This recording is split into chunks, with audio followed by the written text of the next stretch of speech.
네. 감사하고요. 이 시간에는 우리 히브리서 10장 24절, 25절 말씀으로 어떻게 사랑할 것인가 라고 하는 제목으로 하나님 말씀을 증거하겠습니다.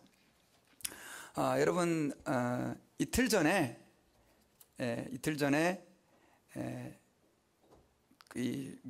그 플로리다 주에서 이런 일이 있었습니다. 요즘 그 뉴스가 참 안 좋은 소식들이 좀 많이 들리는데 그 가운데서도 좀 좋은 소식입니다. 이렇게 콜로라도 주에서 있었던 일인데요. 어떤 어머니가 퓨마에 물려서 죽을 뻔한 아이를 건져낸 이야기입니다. 이게 CNN과 그다음 BBC 외신에 이렇게 아주 이렇게 크게 나왔던 뉴스 가운데 하나인데요. 콜로라도주 아스펜에 사는 이 한 여성이 이제 아이가 밖에서 이렇게 놀고 있는데 갑자기 비명이 들린 거예요. 그래서 무슨 일인가 밖으로 딱 뛰어가 보니까 앞마당에 그 퓨마 아시죠? 퓨마가 아이의 머리를 이렇게 물고 5살 먹은 아이인데 거의 이제 죽어가고 있었어요. 여러분들 같았으면 어떻게 하시겠어요? 이 어머니는요, 푸마를 향해서 아주 목숨을 아끼지 않고 달려갔습니다. 그리고 왼손으로 푸마의 발을 딱 붙잡았습니다. 그리고 오른손으로 푸마의 입을 딱 붙잡고 그 머리를 물고 있는 아이 푸마를 입을 벌렸어요. 그리고 나서 결국은 아이를 구해냈습니다. 아이는 생명에 지장이 없고 어머니는 살짝 다쳐가지고 이제 병원에서 치료를 받는 정말 슈퍼우먼이신데 그런 일이 있었어요. 그래서 나중에 이제 119에서 911에서 이제 한국 갔다 오니까 자꾸 제가 이제 119 이렇게 얘기하네요. 911에서 이 푸마를 발견해서 결국 이제 사살했다고 합니다. 여러분, 만약에 우리 아이가 그 상황이었다. 저는 감히 그렇게 못했었을 것 같습니다. 예. 어머니의 힘이 참 대단하죠. 근데 저는 이렇게 말을 하고 싶습니다. 사실 어머니의 힘이 대단한 게 아니라 사랑의 힘이 대단한 거죠. 사랑의 힘이 그런 초인적인 용기와 또 그런 어떤 과감한 결단을 하게 만든 예지요. 여러분, 사실은 우리가 사랑이라고 하는 단어를 굉장히 많이 이야기하지만 이 사랑이라고 하는 단어는요, 우리가 생각하는 것보다 훨씬 더 강력한 파워와 능력이 있습니다. 그래서 여러분, 성경에서는 굉장히 사랑을 많이 강조했는데 어느 정도로 성경에서는 사랑이 강조되어 있냐면요, 마태복음 22장 35절에 보면은요, 율법사 하나가 와서 예수님에게 묻습니다. 예수님, 성경에는 여러 가지 계명이 있는데 그 계명 가운데 제일 큰 계명이 무엇입니까? 라고 물었습니다. 그때 예수님께서 이 슬라이드를 이렇게 보시면서 말씀을 들으면 좋겠어요. 뭐라고 얘기를 했냐면요, 한번 읽어봅시다. 다음 구절. 리모컨을 한번 좀 갖다 주세요. 다른 거 하나 있는, 저쪽에 있는 거. 예, 모이기를 피하는 어떤 사람들의 이거 다음 구절이에요. 예, 다 같이 한번 읽어봅시다. 시작. 마음을 다하고 목숨을 다하고 뜻을 다하여 주 너의 하나님을 사랑하라 하셨으니 이것이 첫째 되는 계명이요. 그 다음, 둘째도 그와 같으니 내 이웃을 내 자신같이 사랑하라 하셨으니 이 두 계명이 온 율법과 선지자의 강령이니라. 자, 여러분, 여기서 뭘 말씀하고 있냐면요, 예수님께서 어느 계명이 크냐라고 하는 율법사의 이 질문에 대해서 뭐라고 얘기했냐면요, 마음을 다하고 뜻을 다하여 주 너의 하나님을 사랑하라. 하나님을 사랑하는 것이 뭐예요? 첫 번째로 가장 중요한 계명이라는 거예요. 그리고 두 번째가 뭐예요? 내 이웃을 내 몸과 같이, 내 자신과 같이 사랑하라는 것이 결국 두 번째로 가장 중요한 계명이다라고 말씀을 해주고 있습니다. 자, 이 두 가지의 공통점은 뭡니까? 하나님을 사랑하고 이웃을 사랑하라고 하는, 결국 사랑의 계명이다라고 하는 것이죠. 특별히 여러분, 여기서 이런 말씀이 있어요. 이 두 계명이 온 율법과 선지자의 뭐다? 강령이니라. 이 강령이라고 하는 말은 무슨 뜻이냐면요, 이 율법과 선지자의 이 모든 율법과 선지자가 이 두 계명에 매달려 있다는 뜻이에요. 그러니까 여러분, 성경 66권은 사실은 뭘로 요약할 수가 있습니까? 사랑으로 요약을 할 수 있다라고 하는 것이죠. 그래서 우리는 이렇게 말할 수 있습니다. 하나님의 나라는 사랑의 기초 위에 서 있다. 하나님의 나라는 어디 위에 서 있다고요? 사랑의 기초 위에 서 있다. 만약에 여러분 이 사랑이라고 하는 계명이 무시된다고 한다면 예수 믿는 사람의 그 어떤 헌신도 의미가 없어져요. 고린도전서 13장에서는 그래서 믿음과 소망과 사랑 그 세 가지는 항상 있을 것인데 그 중에 제일은 뭐라고 얘기했습니까? 사랑이다 라고 얘기를 했죠. 천사의 말을 하고 방언을 하고 그 다음 또 산을 옮길 만한 믿음이 있다 할지라도 사랑이 없으면 뭐가 아무것도 아니다 라고까지 성경에서는 말씀을 하고 있다라고 하는 것입니다. 그래서 여러분 사랑이라고 하는 것은 뭐냐면 율법의 완성이다라고 말씀드릴 수 있고요. 예수 그리스도를 믿는 사람들, 따르는 사람들에게 있어서 가장 중요한 것은 무엇이냐? 쉽게 말하면 사랑이다라고 말할 수가 있는 것이죠. 근데 여러분 오늘날 우리 교회들을 보면은요, 또 오늘 예수 믿는다고 하는 사람들의 가정을 보면 이런 사랑을 찾아보기가 힘이 듭니다.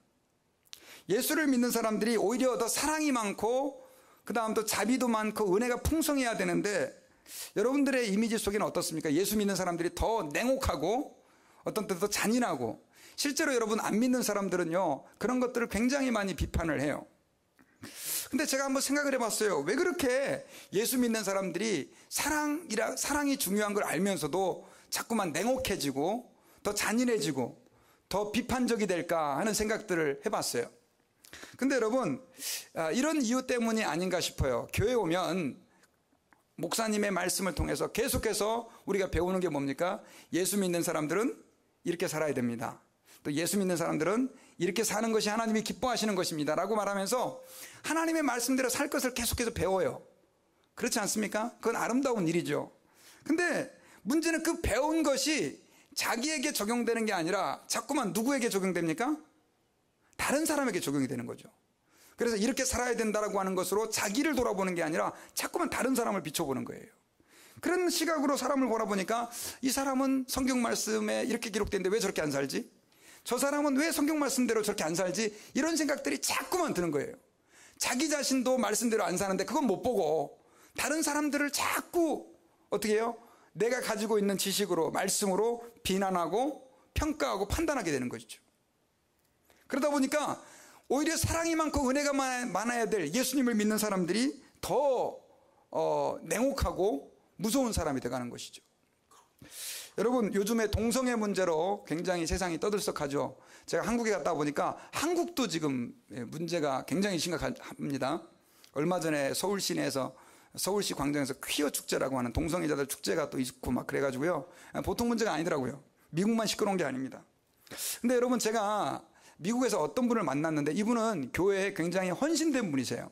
헌신된 분이신데 이분이 동성애에 대해서 어떻게 얘기가 나왔는데 저한테 이런 얘기를 해요. 목사님, 제가 그 직장에서 어떤 그러니까 미국 사람인데 굉장히 신앙이 좋은 그분과 같이 이제 일을 하고 있다는 거예요. 그런데 이분이 나중에는 그 사람과 완전히 관계를 끊고 보면 인사도 안 한다는 거예요. 그래서 왜 그렇습니까? 그랬더니 이 사람이 자기가 게이라고 동성애라고 밝힌 거예요. 그러니까 그 사람하고 이렇게 손을 잡고 악수하는 것도 더럽게 생각이 돼가지고 아예 그냥 상종을 자기는 안 한다는 거예요. 여러분 제가 한번 여러분들에게 한번 여쭤볼게요. 눈을 바짝 뜨시고, 여러분 주일날 한번 이렇게 설교 듣는 거니까 여러분 졸리더라도 좀 이렇게 참으시고 절 좀 보십시오.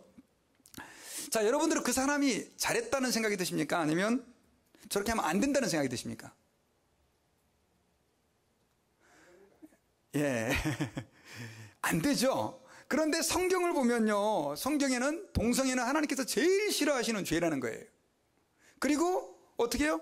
그 죄에 대해서는 하나님이 반드시 심판할 것이라고 하는 아주 혐오하시는 그런 말씀이 나와요. 여러분 사실은 성경 말씀을 우리가 잘 받아들여야 되는데, 그런 어떤 진리를 강조하고 거룩을 강조한 하나님의 말씀을 우리가 잘 받아들여야 되는데, 아까 말씀드렸던 것처럼 그 말씀을 그렇게 받아들이면 사실은 그 동성애자라고 해서 아예 악수조차 안 하고 인사조차 안 하는 그런 극단적인 행동을 할 수 있는 거죠. 저는 그것은 잘못된 행동이라고 생각합니다. 여러분 성경에는 이렇게 돼 있어요. 죄는 미워해야 돼요. 싫어하고 혐오해야 되지만 성경에서는 뭘 말씀하고 있습니까? 사람은 사랑해야 되는 거예요. 이게 성경에서 말하고 있는 중요한 원칙이에요. 대표적으로 여러분 이런 일이 있었습니다. 바리새인들이 예수님을 시험한 적이 있었는데 예수님에게 간음하다가 현장에서 붙잡힌 여자를 데리고 왔습니다. 간음하다 현장에서 붙잡힌 여자는 율법에 의하면 돌에 맞아서 죽어야 됩니다. 그런데 사람들이 이제 돌을 다 준비하고 여자를 치려고 하고 있고, 그 상황에서 예수님이 질문을 받았을 때 이 여자를 어떻게 하시겠습니까? 이랬을 때 예수님께서 뭐라고 얘기했습니까? 너희 중에서 죄 없는 자가 돌로 쳐라. 죄 없는 자가 돌로 쳐라 하면서 결국은 그 여자를 보호해 주셨어요. 여러분, 이 이야기를 들으면 예수님은 정말 사랑이 많으셔가지고 간음한 여인도 그냥 용서해 주시는구나. 아이고, 이제는 뭐 신앙생활 하다가 그렇게 죄 짓고 간음해도 뭐 또 혹은 다른 죄를 지어도 그냥 주님이 덮어주는 사랑이 중요한 거구나, 이렇게 생각하실지 모르겠어요. 그러나 주님은 그 여자에게 이렇게 얘기를 했죠.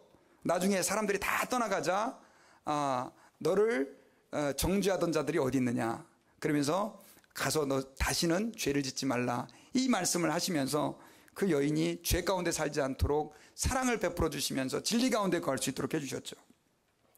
여러분, 근데 문제는요, 오늘날의 성도들은요, 사실은 이 두 가지 사이, 진리를 지키는 것과 그 다음에 사랑을 베푸는 것 사이에서 바른 가치 기준을 살지 못해요.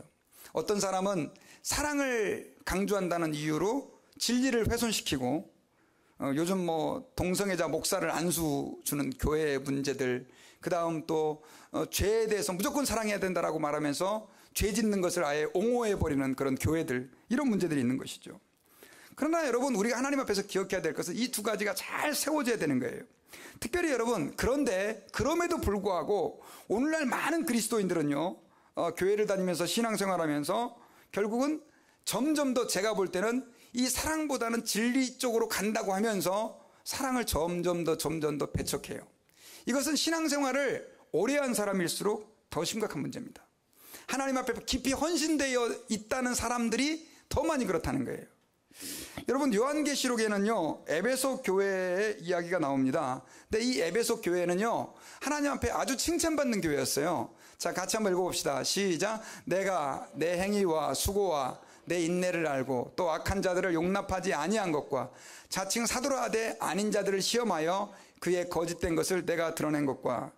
여러분, 요한계시록은요, 7 교회에 주시는 하나님의 편지입니다.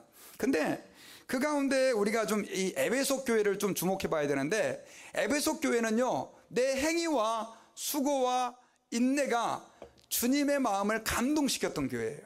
그러니까 에베소 교회는 굉장히 하나님께 헌신된 교회였었어요. 열심히 일하고 봉사하고 또 어려움을 잘 인내한 교회였었어요.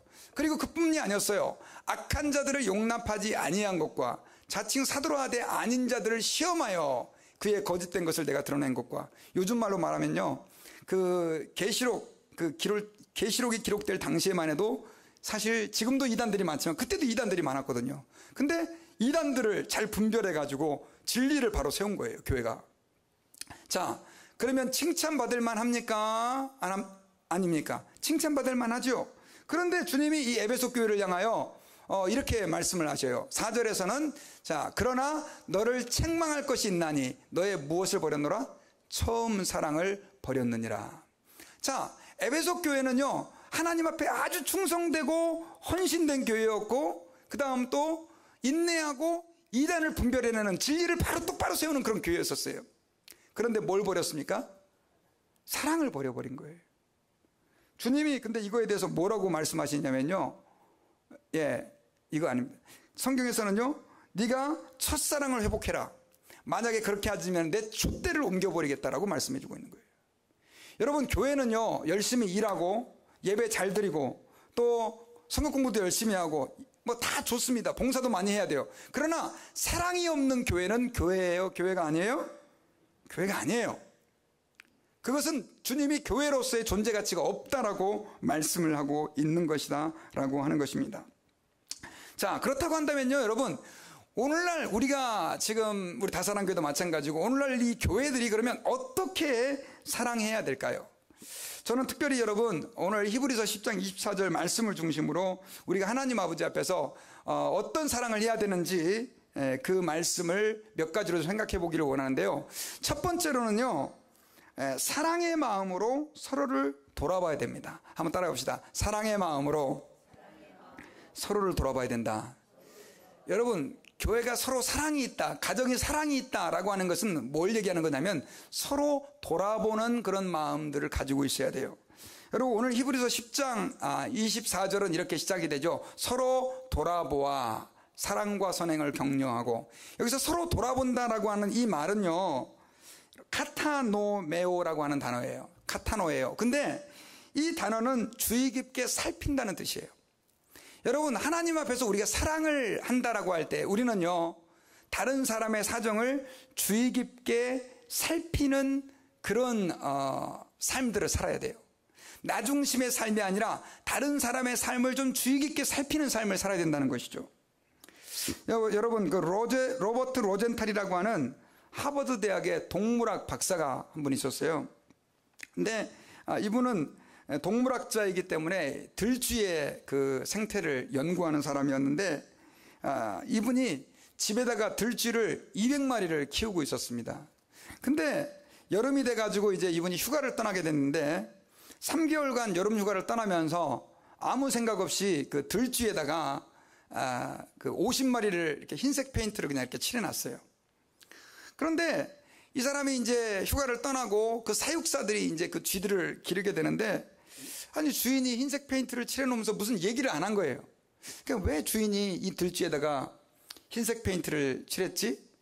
아마도 뭔가 특별한 쥐인가 보다. 이 쥐들은 뭐 품종이 우수하든지 아니면 머리가 좋든지 뭔가 특별한가 보다, 이런 생각을 한 거예요.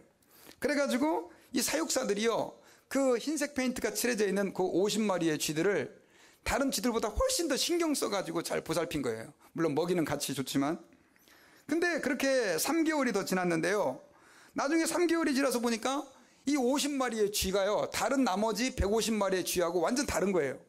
왜냐면 굉장히 막 이렇게 털도 막 이렇게 윤기가 있고 건강하고 활발하고, 그리고 등치도 더 커져 있는 거예요. 나중에 이 사람이 그걸 보고 나서 놀랬죠. 동물이라 할지라도 사랑과 관심을 가지고 주의 깊게 살피고 돌보니까 더 바르게 성장하고 그 다음에 또 건강해지는 것들을 보게 된 거죠. 여러분, 마찬가지입니다. 사람들은요, 사실은 사랑을 먹고 사는 거예요. 사랑을 먹고 사는 거예요. 여러분, 우리가 이 땅 가운데서 신앙생활하면서 살아갈 때 참으로 신앙생활이 행복하고 기쁜 사람들은 어떤 사람들이냐? 바로 사랑에 관심을 받고 살아가는 사람이에요. 그래서 여러분, 교회는 사랑이 넘치는 공동체가 되어야 되는데, 문제는 모든 사람들이 사랑을 받으려고만 하지 사랑을 주려고 하지 않는다는 거예요. 여러분, 저는 여러분들께 권면 드립니다. 우리 예수 믿는 사람들은요, 서로 돌아보아서 한 사람 한 사람을 사랑의 눈으로 살필 수 있는 그런 안목이 있어야 돼요. 그런 눈이 있어야 돼요. 그렇게 될 때 사실은 교회가 어떻게 되느냐? 사랑의 공동체로서의 가치를 나타내기 시작한다라고 하는 것입니다. 여러분, 예수님께서 이 땅에 오셔서 했던 사역이, 여러분들은 예수님이 병자를 고치고 그 다음 또 기적을 행하시고 이런 것들을 생각하시겠지만, 사실은 예수님의 사역은 한마디로 사랑의 사역이었다라고 말을 해도 과언이 아닙니다. 예수님께서 병자를 고쳐주신 것은 그 사람 한 사람 한 사람을 어떻게 해요? 사랑으로 돌아보신 것이죠. 돌아보신 것이죠. 그래서 여러분, 우리가 하나님 아버지 앞에서 이 예수를 믿는 사람들이라고 한다면 반드시 어떤 마음을 가져야 되냐면요, 다른 사람들을 사랑한다고 할 때 주의 깊게 돌아볼 수 있는 그런 마음들을 가져야 합니다. 그렇게 될 때 결국은 교회가 사랑의 공동체가 되고, 가정이 사랑의 공동체가 되고, 직장이 사랑의 공동체가 되어진다라고 하는 거예요. 그리고 그런 마음을 가지고 우리가 대할 때 변화가 사람들에게서 일어나는 거예요. 여러분, 그렇잖아요. 교회에 어떤 분들이 처음 소신자로 오고 그 다음 또 믿음이 없는 사람들이 왔을 때 어떻게 그 사람들이 하나님의 사람으로 성장하느냐? 목사님 설교를 잘 들으면 믿음이 자라겠지. 물론 그것도 있죠. 그러나 저는 그것보다 더 중요한 것은 뭐냐면, 교회 안에서 성도들의 사랑을 통해서 교인들이 참 나를 사랑해 주는구나, 목사님이 나를 참 사랑해 주는구나, 이것들을 깨달을 때 거기에서 기쁨과 그 다음 또 희망을 느끼게 되고, 그 사랑을 통해서 뭘 발견하느냐면 하나님의 사랑을 발견할 수 있게 되어지는 거예요. 여러분, 미국이 사실 얼마 전까지만 해도요, 노예제도가 있었잖아요. 그죠? 노예제도. 흑인들이 노예로 얼마나 많이 고통을 당했었습니까? 근데 이 흑인들을 노예에서 해방하신 분이 이제 아브라함 링컨이죠. 근데 여러분, 사실 아브라함 링컨은 그 노예를 해방하는, 물론 여러 가지 정치적인 문제들도 많이 있었지만 그걸 위해서 얼마나 많은 대가를 치러야 했는지 몰라요. 남북이 그것 때문에 뭘 했습니까? 전쟁, 내전을 치른 거예요. 수많은 사람들이 그것 때문에 죽었잖아요.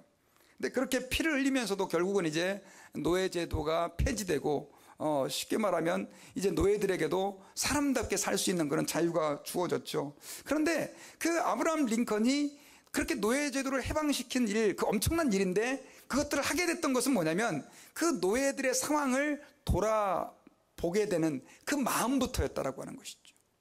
그래서 여러분, 그 토마 아저씨 오두막집이라고 하는 그 책을 읽으면서 굉장히 이분이 깊이 도전을 받고 결국은 그 사람들을 위해서 뭔가를 해야 되겠다는 생각을 하게 된 것이죠. 여러분, 마찬가지입니다. 오늘날 우리가 신앙생활하면서 하나님 앞에서 우리 내 문제가 참 크고 심각하지만 우리는 내 문제만 돌아보지 말고 이제는 다른 사람들의 문제를 좀 주의 깊게 살펴보고 그 사람들에게 관심을 기울여야 합니다. 그렇게 될 때 그 사람이 그리스도 안에서 자랄 수 있게 되고요, 그 사람이 하나님의 사람으로 세워질 수 있다라고 하는 것을 기억해야 됩니다. 그리고 여러분, 교회라고 하는 것은 안 믿는 사람들을 전도해서 구원하는 곳인데 전도도 마찬가지예요. 사실은 여러분, 교회가 왜 전도해야 됩니까? 교회가 많이 늘어나야지 재정도 늘어나고 큰 일도 할 수 있고 건물도 살 수 있고, 이런 마음 가지고 여러분 교회가 전도를 한다고 한다면 절대 그것은 하나님이 기뻐하는 것이 아닙니다. 교회는 여러분, 우리 주변에 아직도 예수 그리스도를 알지 못하는 사람들의 안타까운 사정을 우리가 살펴보고 돌아보는 마음에서 뭐가 되어야 되느냐? 전도가 시작이 돼야 된다는 것이죠. 여러분, 예수 그리스도를 알지 못하면 그 영혼은 지옥에 던져지게 됩니다. 그래서 우리는 어떻게 됩니까? 그 사람들을 어떻게 해요? 돌아보면서 주님, 그 영혼을 불쌍히 여겨주십시오 라고 하는 마음으로 전도가 출발이 돼야 되는 거예요. 여러분, 그 덴마크의 코펜하겐의 TJ 바라고 하는 그 젊은 공학대학교 학생입니다. 이 사람이 자기 과거를 회상하면서 이런 글을 썼어요. 어떻게 썼냐면요, 저는 전도지를 제 손으로 짓구기며 전도지를 건네준 청년에게 당신은 왜 이런 걸로 사람을 괴롭히죠? 관심이 있으면 자기가 알아서 다 할 텐데 라고 쏘아붙였습니다. 그리고 그 전도지를 갈갈이 찢어서 제 호주머니 속에 쑤셔 넣습니다. 저에게 전도지를 건네준 그 청년은 제 말에 아무 대답도 않고 서 있었습니다. 제가 그 자리를 뜨려고 돌아서자 그는 얼굴을 출입구 쪽으로 돌렸습니다. 그런데 그의 뺨에는 눈물이 방울저 굴러떨어져 있었으며 두 손을 모은 채 그는 기도하고 있었습니다. 그는 전도지를 사기 위해 돈을 들였으며 그것을 나눠주기 위해 시간을 들였으며 이제 저를 위해 기도함으로써 자기의 마음을 하나님께 드리고 있었습니다. 저희의 거친 말에 대한 그 청년의 태도는 제 마음에 깊은 양심의 가책을 가져다 주었습니다. 30분 후에 저는 제 서재에 앉아 있었습니다. 거기서 제가 처음 했던 일은 찢어진 전도지 조각을 풀로 붙이는 일이었습니다. 그리고 그 풀로 붙인 전도지를 채 다 읽기도 전에 저는 무릎을 꿇고 하나님께 기도하고 있었습니다. 바로 그날 저녁 저는 선교회에 가서 구원받은 간증을 했습니다. 저에게 전도지를 주었으며 저를 위해 울면서 기도해 주었던 그 청년을 하늘에서 다시 만나게 될 날을 저는 지금도 고대하고 있습니다. 이런 얘기를 했어요. 여러분, 전도도 결국 뭐냐? 다른 사람의 그 영혼을 긍휼히 여기는 마음. 여러분, 이 청년은요, 결국 그 긍휼히 여기는 마음 때문에 전도지를 찢어 발길 정도로 못된 강박한 사람이었지만 결국 어떻게 해요? 다시 그거 붙여서 읽고 예수님을 영접하는 그런 축복이 있었던 것이죠. 그래서 여러분, 우리는 예수 믿는 사람들은요, 항상 다른 사람의 영혼의 문제, 우리 주변에 있는 사람들의 영혼을 살필 수 있는 그런 마음을 간직해야만 한다라고 하는 것입니다. 이웃에 대한 관심, 그것이 결국 그 사람을 살게 한다는 것을 기억해야 됩니다. 가정에서도 마찬가지예요. 여러분, 남편은 아내에게 대해서 좀 관심이 있어야 됩니다. 결혼하기 전에는 남편들이 이제 그 남자가 여자에게 굉장히 관심을 많이 가지고 있죠. 그래서 혹시 이 여자를 위해 뭘 해야 할까 막 엄청나게 관심을 많이 쏟고 있죠. 그러다가 나중에 결국 결혼하게 되면 별로 관심을 갖지 않아요. 저도 마찬가지였거든요. 저도. 그래가지고 사실은 아내가 무엇을 필요로 하는지, 별로 신경 쓰지 않아요. 여러분, 오늘날 많은 가정들의 문제점이 뭐냐면요, 남편들이 결혼하기 전에는 엄청 그 부인들에 대해서 잘 살피고 돌아보고 애를 쓰는데 나중에 결혼하고 1년 지나고 2년 지나고 5년 지나고 10년 지나면 별로 관심을 안 쓴다는 거죠. 제가 이번에 그 한국에를 갔잖아요. 갔다가 다른 건 많이 못 사도 제 아내를 위해서 화장품을 제가 좀 많이 사왔습니다. 화장품. 거금을 들여서 화장품을 사왔는데 아내를 좀 돌아볼 마음이 좀 생겼어요. 제가 이게 참 좀 사람이 돼가는 것 같아요. 왜냐면은 제가 이렇게 한국에 가기 전에 저희 집사람이 자꾸 컴플레인을 불평을 해요. 뭐라 그러냐면, 여러분 다이소 아시죠? 1달러 50센트짜리 뭐 파는데 거기서 립스틱을 하나 샀는데 이 립스틱이 이렇게 칠하다가 부러졌다는 거예요. 그러면서 자꾸 그 얘기를 해서, 아니 뭐 좋은 거 사다 쓰면 되지 왜 1달러 50센트짜리 립스틱을 사다가 그렇게 뭐 부러뜨리고 그러나. 그러고 나서 이제 한국 가서 생각을 해보니까 참 미안한 거예요, 제가. 왜냐하면 화장품 하나 제대로 이렇게 사주지도 못하고 목회한다고 하면서 생각해보니까 너무 저희 집사람이 이렇게 뭐 이렇게 꾸미고 이러는데 사실 돈을 잘 안 쓰거든요. 그래가지고 요번에 제가 또 이제 큰 마음으로 아내를 돌아보는 마음으로 그렇게 해가지고 화장품을 샀는데, 제가 놀랐어요. 화장품 값이 진짜 비싸더라고요. 예, 비싸요. 그러면서 나름대로 또 이제 아내를 위해서 그렇게 화장품을 한 보따리 사다 주니까 기분도 좋고 또 제 아내도 행복해하고 좀 얼굴이 좀 달라 보이지 않습니까, 여러분? 가정도 마찬가지고요, 교회도 마찬가지예요. 사실은 돌아보고 그 사람의 필요들을 채워주는 거. 오늘도 아버지 날이지 않습니까? 여자분들만 챙기는 게 아니라 여자분들도 남자들이 무엇이 필요한 건가, 이렇게 좀 생각을 해가지고 한번 좀 주의 깊게 살펴보는 거죠. 돌아보는 것이죠. 그렇게 할 때 여러분, 남녀 간의 사랑이 서로 싹이 트는 것입니다. 그렇게 될 때 가정이 행복해지는 것이고요, 부모 자녀 간에도 마찬가지예요. 자녀들이 한번 생각해 보세요. 정말 효녀는 어떤 자녀입니까? 우리 어머니 아버지가 뭐가 필요한 건가 계속 거기에 안테나를 세우고 있는 거죠. 그래서 그 필요한 것들을 채워드리고 어떻게 하든지 그 필요한 것들을 공급해드리려고, 제공해드리려고 애를 쓰는 자세. 사실 여러분, 부모가 자녀를 사랑한다고 그럴 때, 제가 부모가 돼보니까요, 내 자녀를 사랑한다는 게 뭐냐, 이게 계속 보는 거예요. 저놈이 뭐가 필요한 거 없는가. 그래가지고 필요한 거 있으면 막 사다가 주고, 뭐 있을 것 같으면 이렇게 해다 주고. 여러분, 그게 사랑 아닙니까? 여러분, 교회가 사랑한다는 게 뭐예요? 교회 와서 아유 반갑습니다, 사랑합니다, 손잡아주고, 그것도 사랑이죠. 해야 되죠. 하지만 그것만이 사랑이 아니라 그 사람을 주의 깊게 살펴서 저 사람에게 뭐가 필요한지를 위해서 기도해주고, 그 사람의 필요를 내가 채워줄 수 있는 범위까지 채워주고, 이것이 사랑이다라고 하는 사실을 기억해야 됩니다. 두 번째로 우리가 사랑한다라고 하는 것은 뭐냐면요, 사랑과 선행을 격려하는 것입니다. 격려하는 것, 서로 돌아보아 사랑과 선행을 뭐하며? 격려하며, 이렇게 되죠. 사랑과 선행을 격려한다. 여러분, 아까 제가 주의 깊게 살펴보라 그랬는데요, 이렇게 주의 깊게 살펴보라 그러니까 이렇게 얘기하는 분들이 계세요. 목사님, 제가요 제 아내를 주의 깊게 살펴봤어요. 그랬더니 보니까 문제투성이에요. 제가 제 남편을 주의 깊게 살펴보니까 정말 시원찮아요. 제가 우리 교인 누구누구를 좀 주의 깊게 살펴보니까요, 정말 같지 않고 사람 같지도 않아요. 또 목사님을 좀 주의 깊게 살펴보니까 엉망진창이던데요. 이렇게 얘기하는 분들이 많이 계세요. 여러분, 사람을 주의 깊게 살펴보면요, 우리는 당연히 그 사람의 뭘 볼 수밖에 없습니까? 단점을 볼 수밖에 없죠. 그러나 여러분, 오늘 성경에서 뭐라고 얘기하냐면 서로 돌아보아서 사랑과 선행을 격려하라라고 돼 있어요. 단점들도 많이 있지만 그 가운데서 우리가 뭘 봐야 된다는 거예요? 사랑과 선행을 볼 수 있어야 된다는 거예요. 여러분, 우리가 사랑과 선행을 격려한다는 것은 상대방의 좋은 점을 발견해서 칭찬해주고 부추겨 세워준다는 뜻이에요. 잘한다 잘한다라고 얘기해 주는 거예요. 여러분, 우리는 이렇게 말할 수 있죠. 여러분, 사람들에게 사실은, 그러니까 사람들은 이런 어떤 특징들을 가지고 있어요. 여러분들이 제일 행복할 때가 언제입니까? 여러분들이 제일 행복할 때가 언제예요? 누군가로부터 칭찬을 받을 때 아닙니까? 대답이 없으시네요. 칭찬받을 때 기분 좋잖아요. 행복하잖아요. 살맛이 좀 나잖아요. 그렇죠? 근데 여러분, 사람들은 어떤 특징을 갖고 있냐면요, 칭찬받는 것은 너무나 좋아하는데 칭찬하는 데는 굉장히 인색하다는 거예요. 그 이유가 뭐냐? 사람들이 그렇게 될 수밖에 없는 이유는요, 자꾸만 상대방을 볼 때 좋은 점보다는 뭘 보게 돼요? 단점을 보게 되고 문제점을 우리는 자연스럽게 먼저 보기 때문에 그렇게 된다는 거예요. 그래서 여러분, 사람들과 관계가 깨지는 이유가 뭐냐면요, 이겁니다. 이 사람을 봤는데 보니까 문제점이 너무 많은 거예요. 그러니까 단점이 보여요, 안 보여요? 장점이 보여요, 안 보여요? 안 보이죠. 그리고 그 문제점이 자꾸 보이다 보니까 내가 고쳐줘야 될 것 같은 거예요. 그래가지고 가서 고쳐줘요. 당신 이렇게 하면 안 된다고.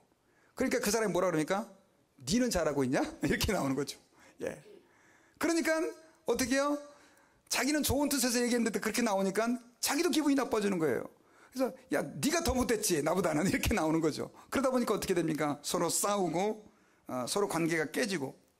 여러분, 오늘날 교회들도 마찬가지고 가정들도 문제가 뭐냐면, 직장에서 사람과의 갈등이 생기는 이유가 바로 뭐냐면, 결국은 사랑과 선행을 격려하기보다 자꾸만 우리가 단점을 지적해 주기 때문에 생기는 문제다라고 하는 사실을 기억해야 됩니다. 아까 제가 가정의 예를 들었지만요, 남편과 아내의 갈등의 가장 핵심적인 요소가 뭐냐, 부부가 왜 싸우느냐, 이유는 그겁니다. 아내가 자꾸만 남편을 지적하는 거예요. 잘한다 잘한다 칭찬해 주는 게 아니라, 당신은 왜 이래, 이건 잘못됐어, 이건 이래서 문제야, 저건 저래서 문제야 라고 얘기하고, 남편도 뭐예요? 아내에게 대해서 계속해서 단점을 지적하는 거예요. 당신은 이래서 문제고 저래서 문제고. 여러분, 이런 상황들을 한번 생각해 볼 수 있죠. 남편이 힘들게 이제 일을 하고 집에 돌아왔어요. 피곤하니까 텔레비전을 켰습니다. 쉬려고 하는데 부인이 집안일을 하다가, 여보 나 좀 도와주면 안 돼요? 설거지 좀 해주세요, 이렇게 얘기를 했다고요. 근데 남편이 여전히 텔레비전을 보는 거예요. 그러니까 뭐라고 얘기를 합니까? 당신은 말이야 그 여자가 그렇게 하는데 그 설거지도 이게 얼마나 힘드냐고, 이거 왜 안 도와주냐고, 이렇게 막 이제 불평을 하죠. 그러니까 나중에는 남편이 할 수 없이 가가지고 이제 부인 집안일을 이제 도와줍니다. 열심히 다 했어요. 그러면 부인이 여보 고마워요, 당신 때문에 참 많이 힘이 됐어요 라고 얘기하지 않고 그냥 넘어가죠.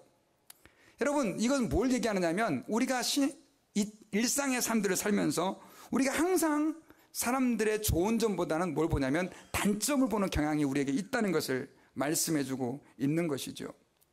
자녀들에게서도 마찬가지입니다. 여러분, 우리가 자녀들을 대할 때 우리는 그들의 장점을 보기보다는 뭘 봐요? 단점을 보는 거죠. 그러다 보니까 자꾸 단점을 지적하게 되고, 그러다 보니까 자녀들은 또 기분이 안 좋잖아요. 그러니까 또 대들게 되고, 이래서 가정에 문제가 생기게 되는 거죠. 교회도 마찬가지입니다. 여러분, 교회가 왜 자꾸만 싸움이 휩싸이게 되냐면, 목사는 교인들을 지적하게 되고 자꾸 문제를 긁어서 이렇게 야단치고, 그러다 보니까 또 교인들도 마찬가지 그렇게 되고, 교인들이 자꾸만 서로 싸우고 물어뜯고 헐뜯게 되는 이유는요, 바로 이 서로 돌아보아 사랑과 선행을 경주하는 이 말씀을 우리가 지키지 못하기 때문이라는 것이에요. 여러분, 예수님께서는요, 우리에게 대해서 어떤 마음을 가지셨냐면, 항상 우리의 단점보다는 뭘 보려고 노력하셨습니까? 장점을 보시기에 노력하셨어요.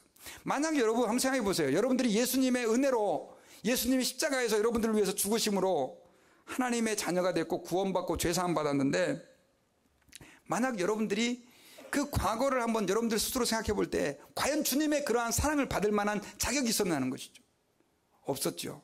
그럼에도 불구하고 주님이 우리를 위해서 어떻게 했습니까? 십자가에서 자신의 피를 흘려주신 것은 바로 우리를 어떻게 해요? 좋게 보시고 또 우리의 좋은 점들을 주님께서 기대하셨기 때문이라는 사실을 알 수가 있습니다. 여러분, 고린도전서에 보면은요,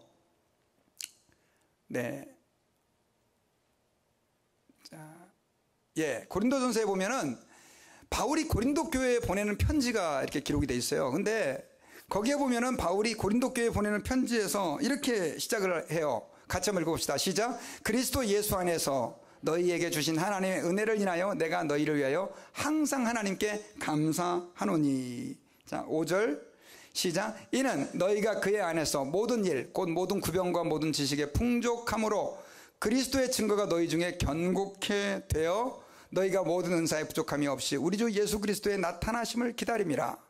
자, 여러분, 이것은 고린도 교회에 바울이 보내는 편지의 인사예요. 인사. 그런데 고린도 교회는요, 굉장히 문제가 많은 교회였었어요. 여러분 아시죠? 얼마나 고린도 교회에 문제가 많았는지, 방언에 대한 문제, 예언에 대한 문제, 서로 팔을 짓는 문제들, 하여튼 문제투성이었어요. 어쩌면 성경에 나오는 교회 중에 제일 문제가 많은 교회가 고린도 교회다라고 얘기를 해도 과언이 아닐 정도로 고린도 교회는 문제가 많이 있었어요. 그런데 그 고린도 교회에 대해서 바울이 아까 어떻게 얘기를 하고 있습니까? 그리스도 안에서 너에게 주신 하나님의 은혜를 인하여 감사한다. 여러분, 그 가운데에서도 보니까 뭐가 있어요? 하나님의 은혜를 인하여 감사할 것들이 있는 거예요. 그리고 보니까요, 이 고린도 교회가 싸움이 원인이 됐던 게 뭐냐면 서로 말을 너무 잘하는 거예요. 고린도 교회는 헬라 철학의 중심지예요. 굉장히 학문이 발달한 지역이었어요. 똑똑한 사람들이 많은 곳이었어요. 그러다 보니까 여러분 그런 거 있잖아요. 똑똑한 사람이 많은 곳에는 뭐가 있어요? 싸움이 있어요. 고린도 교회도 바로 그런 일들 때문이었거든요. 근데 바울은 뭐라고 얘기하냐면 너희가 그의 안에서 모든 일, 모든 구변과 지식의 풍족함으로 그리스도의 증거가 너희 중에 경고케 돼. 그러니까 너희들이 똑똑해서 싸운 것을 본 게 아니라 오히려 그것 때문에 예수님의 증거가 견고하게 됐다라고 하는 것을 감사하고 있는 것이죠. 긍정적인 걸 본 거죠. 그리고 은사 때문에 그렇게 문제가 됐는데 그 은사 때문에 뭐라요? 하나님이 그 은사를 풍성하게 부어주신 것에 대해서 또 감사하고 있는 것이죠. 여러분, 제가 뭘 말씀하고 있냐면요, 보는 시각의 차이라는 거예요. 저 사람이 문제가 있고 그 다음 또 여러 가지 고통들이 뭐 이렇게 시원찮은 게 많이 보여도 그 사람을 하나님 안에서 긍정적으로 보려고 내가 결정하면 우리는 그 사람을 긍정적으로 볼 수가 있다는 것입니다. 여러분, 빌리 그레이엄 목사님 20세기가 나온 대부흥사이셨죠. 뭐 빌리 그레이엄을 모르면 간첩이죠. 근데 그분이 어렸을 때는요, 그 동네 사람들에게 아주 손가락질 받는 그런 골칫덩어리였다고 합니다. 그래서 사람들이 그 아이를 볼 때마다 빌리 그레이엄을 보면서 이렇게 얘기했대요. 야, 쟤는 애가 어떻게 저런 애가 있을 수 있냐? 에? 커서 나중에 뭐가 되려나? 이런 얘기를 많이 했다는 거예요. 그런데 그 할머니가요, 이렇게 그 아이를 쓰다듬으면서 얘기를 해줬대요. 너는 말을 잘하고 사람을 끄는 재주가 있어. 개성만 살리면 크게 될 거야. 이렇게 자꾸 칭찬을 해줬다는 거예요. 근데 여러분 어떻게 됐습니까? 결국은 그렇게 하나님이 사용하신 거예요. 그래서 우리 예수 믿는 사람들은요, 여러분, 하나님 아버지 앞에서 어떤 마음을 가져야 되느냐면 자꾸만 사람을 보고 단점을 보려고 하는 마음이 아니라 장점을 보고 그 장점을 격려해 줘야 되는 거예요. 그렇게 할 때 그 사람이 세워지고 하나님의 사람으로 하나님의 영광을 나타낼 수 있게 되어진다라고 하는 사실을 믿으시기를 바랍니다. 그리고 세 번째로요, 우리는 하나님 앞에서 서로 사랑하려고 하면 한번 따라해 봅시다. 모이기에 힘써야 된다. 예, 서로 돌아보아 사랑과 선행을 격려하고 모이기를 패하는 어떤 사람들의 습관과 같이 하지 말고, 히브리서 10장 25절 말씀이죠. 모이기를 패하는 어떤 사람들과 같이 하지 말라는 거예요. 어떻게 해야 된다? 모이기에 힘쓰는 하나님의 사람이 될 때 결국 사랑을 이뤄낼 수 있다라고 하는 사실을 기억해야 됩니다. 여러분, 우리말에도 이런 말 있죠. 먼 친척보다 가까운 뭐가 나요? 이웃이 낫다. 먼 친척보다 가까운 이웃이 낫다. 그만큼 우리는 자주 만날 수 있는 가까운 거리에 있는 이웃이 친척보다도 사실 중요할 수 있다는 것이죠.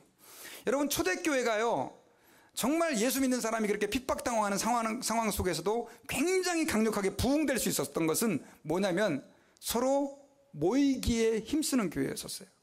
그 사람들은요, 사도행전 2장 46절에 우리 같이 한번 읽어봅시다. 시작. 날마다 마음을 같이하여 성전에 모이기를 힘쓰고 집에서 떡을 떼며 기쁨과 순전한 마음으로 음식을 먹고 하나님을 찬미하며 또 온 백성에게 칭송을 받으니 주께서 구원받는 사람을 날마다 더하게 하시니라.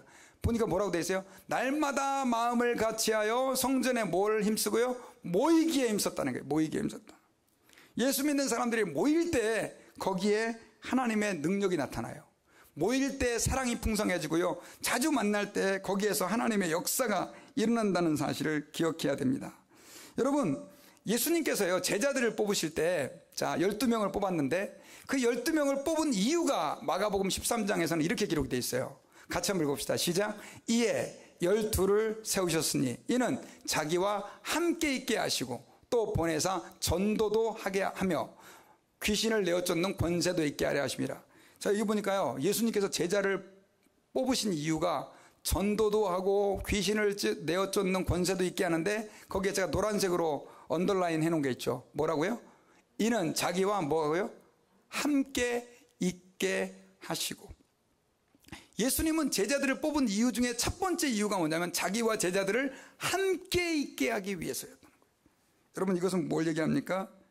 여러분, 예수님도 공동체 안에서 그들에게 사랑을 베푸시기를 좋아하시고 그들과 교제하시면서 그들로부터 하나님의 사랑도 공급받고 나누기도 하시기를 원하셨다는 사실을 기억해야 합니다. 그래서 여러분, 우리는 하나님 아버지 앞에서 예수 믿는 사람들이 어떻게 되느냐, 모이기에 힘써야 되는 거예요. 모임이 깨지기 시작하면요, 교회는 무너지기 시작합니다. 독일 교회는요, 크리스찬이 몇 명이냐? 90%가 넘습니다. 당신 크리스찬입니까? 그럼 다 90%가 뭐라고 얘기합니까? 크리스찬이라고 얘기를 해요. 근데 교회는 안 나와요. 언제 나오느냐? 부활절 때하고 그 다음에 크리스마스 때 나오는 거예요. 그럼 그 사람들이 삶이 힘들어서 그러느냐? 그렇지도 않아요. 돈 잘 벌어요. 잘 먹고 잘 살아요. 근데 안 모이는 거예요. 그러다 보니까 지금 그 유럽 지역에 이제는 무슬림들이 들어가 가지고요, 교회를 지금 점령을 하고 있어요. 여러분, 내가 신앙을 포기하지 않는다라고 하는 것은 어떤 의미냐면요, 하나님을 나 더 이상 안 믿겠다, 이게 아닙니다. 모임에 참석하지 않는 순간 우리는 그때부터 신앙이 무너지기 시작합니다. 하나님 아버지 앞에서, 왜냐하면 모임에 참석하지 않으면 우리는 하나님의 사랑을 공급받을 수가 없는 거예요. 그래서 초대교회 성도들은요, 모이기 위해서, 모였기 때문에 감옥에도 가고 모였기 때문에 잡혀서 죽기도 했어요. 그럼에도 불구하고 그들이 뭘 포기하지 않았어요? 모이는 것을 포기하지 않았다는 사실을 기억해야 됩니다. 여러분, 이민 생활이 무척 바쁘고 힘들죠. 모이기가 힘든 여건입니다. 그러나 그럼에도 불구하고 우리는 모여야 돼요. 모여야 사랑을 베풀어 줄 수 있죠. 제가 요번에 한국에 갔는데 개척교회를 하는 친구가 2명이 있어요. 고등학교 친구들이 다 개척교회를 지금 하고 있는데, 한 친구는 군산에서 하고 한 친구는 서산에서 이제 하는데, 제가 서산에 가서 설교를 했거든요. 근데 이제 군산에서 개척을 한 친구가 또 서산까지 와서 같이 이제 음식도 먹고 밤 늦게까지 막 12시, 1시까지 주일날 피곤한데 이제 서로 얘기하고 목회에 대해서 얘기하고 아주 참 좋은 시간이었었어요. 근데 그 친구들, 제가 이제 돌아와서 생각을 해보니까 그 친구들은 고등학교 때부터 제가 알고는 지냈는데 별로 친한 친구들이 아니었어요. 근데 이제 어떻게 하다 고등학교 동창이고 그러니까 같이 이제 교회를 개척했다는 이야기를 들으면서 한두 번 만나고 그렇게 하면서 이제 얘기도 많이 하게 되고, 또 이제 동변상련이라고 그렇게 이제 작은 교회를 목회하면서 그렇게 이렇게 하다 보니까 굉장히 정이 많이 들었어요. 여러분, 관계라고 하는 것은 뭐냐면 서로 얼마만큼 많이 보느냐 하는 거예요. 그래서 우리 예수 믿는 사람들이요, 여러분 힘들어도 사실은 자꾸 또 모여서 같이 교제하고 밥도 먹고 서로 격려도 하고 위로도 해주고 이렇게 할 수 있어야 돼요. 주일에 한번 그냥 교회 와가지고 얼굴 보는 걸로 만족하지 마시고, 여러분들이 할 수만 있다면 시간을 내서 서로 만나고, 그렇게 할 때 여러분들이 신앙이 견고해져요. 더 돈독해지고, 나 혼자는 여러분 믿음 생활을 할 수 없다는 사실을 기억해야 합니다. 아프리카 초원에 가면은요, 동물의 왕국 제가 많이 비유를 하죠. 근데 이 얼룩말들이 막 가다가 나중에는 그 말에서 새끼 얼룩말이 대열을 떠나가면 그때 어떻게 됩니까? 뒤에서 그걸 노려보고 있던 사자가 총알같이 달려갖고 그 얼룩말을 탁 물잖아요. 마찬가지예요, 여러분. 마귀는 우는 사자처럼 두루다니며 삼킬자를 찾는데, 그 삼킬자가 어떤 자냐? 모임에서 이탈되는 사람들이에요. 하나님 앞에서 그래서 우리가 그것들을 기억하고 서로 만나서 교제하고 서로 격려해주고 서로 세워주고 또 위로도 해주고 기도도 해주고, 그런 관계가 되어야 될 줄 믿습니다.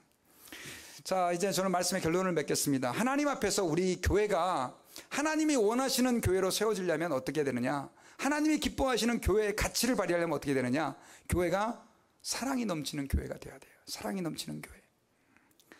그래서 여러분, 오늘 제가 이 사랑이 넘치는 교회가 되기 위해서 3가지를 말씀드렸어요. 첫째는 어떻게 됩니까? 서로 돌아봐야 된다. 내 문제만 보지 말고 다른 사람의 문제를 좀 주의 깊게 돌아봐야 된다라고 하는 것이죠. 그리고 어떻게 됩니까? 사랑과 선행을 격려해야 돼요. 단점을 보지 말고 나는 장점을 보겠습니다. 그런 마음으로 결단을 해야 되고요. 그 다음에 서로 모이기에 힘써야 돼요. 서로 모여서 우리 예수 믿는 사람들이 교제도 하고 기도도 같이 하고 말씀도 나누고, 이런 관계가 될 때 진정으로 하나님 앞에서 사랑의 공동체가 될 수 있다는 사실을 기억하시기를 바랍니다. 이 시간에 우리 찬양 같이 한번 부르시기를 원하시는데요.